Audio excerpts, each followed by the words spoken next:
Today, we're diving into one of the biggest, most fundamental questions a person can ever really face.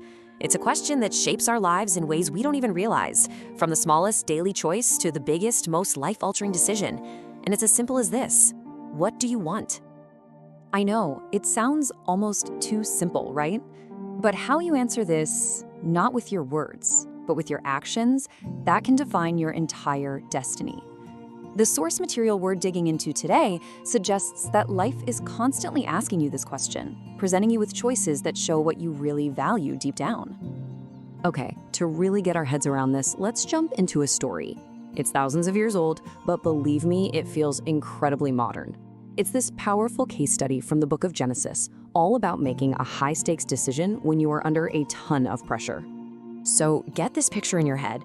A man named Esau comes stumbling in from the fields. He's exhausted, he's starving, and all he can focus on is that immediate gnawing hunger. It's like his entire world has just shrunk down to the size of his empty stomach. Nothing else matters. Now here comes the offer from his brother, Jacob. And this is not a simple trade, oh no.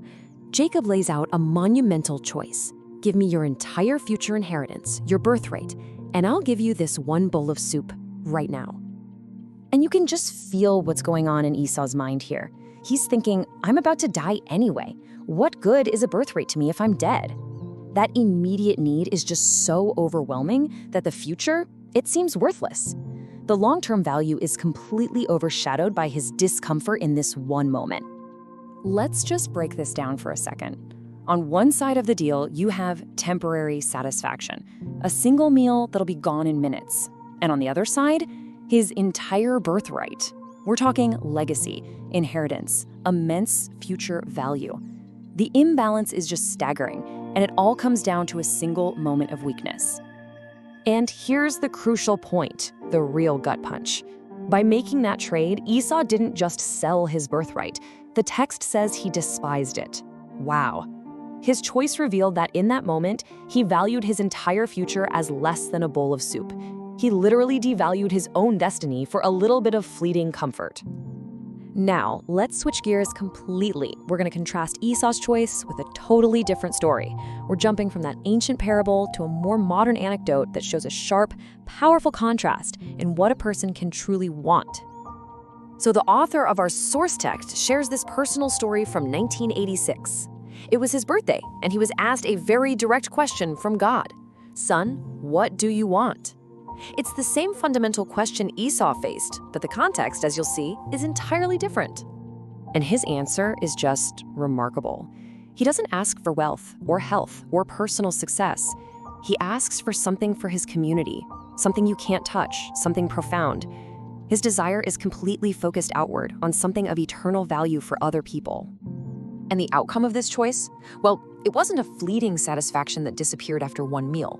No, it was a week of powerful, memorable events that had a lasting impact on an entire community. You see the difference? This choice generated value instead of just consuming it. So, we have two stories, two very different choices. What's the connection here? Well, the source argues that every choice we face, whether it's big or small, is actually a test. It's a test that reveals what we truly, deeply value. The text uses a very specific term to describe Esau, a profane person. Now, the definition here is key. It's not just about being irreverent. In this context, it specifically means someone who consistently chooses the temporary, material thing over the lasting, eternal one. So, almost every decision we make seems to follow this pattern. First, you encounter the test. Life gives you a couple of options. Second, you assess the stakes, the thing you can have right now versus the thing with deeper long-term value. Third, your decision acts like a mirror, reflecting what you really care about. And finally, that choice becomes another building block for your future. It's a powerful cycle that happens over and over again. And listen, this isn't just about those huge life or death moments or getting a question from on high.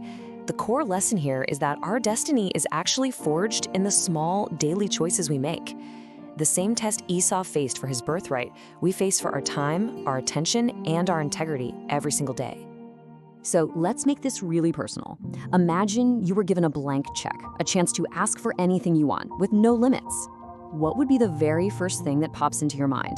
Your honest answer to that question reveals a whole lot about where your focus truly lies. Ultimately, it kind of boils down to these two paths, doesn't it? There's the Esau path, which is all about asking for things that feel good now but just fade away. And then there's the other path, asking for things that might be harder in the moment but that build toward a meaningful and glorious destiny. And that brings us to the final crucial question that our source material really leaves us with. And it's not meant to be a judgment, but more of an invitation to just think. When you look at the small and large decisions you make every single day, are they building the future you truly want? Are you choosing the birthright, or are you choosing the bowl of soup?